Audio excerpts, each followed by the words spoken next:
Within my operations, we have the ability to log work that was not completed with a display in the field, if we would like to keep a record. From the home screen, select the plus button in the bottom right-hand corner. Select the field you would like to add the work to, then select the work type.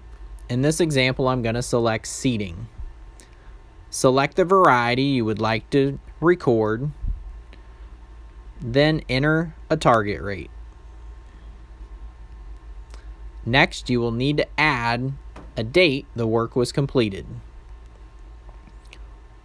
Once ready, select Save to save the new work.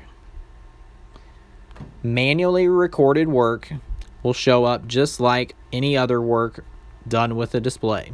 It will show up in Work, it will show up in the map layers, as well as in Analyze when viewing reports.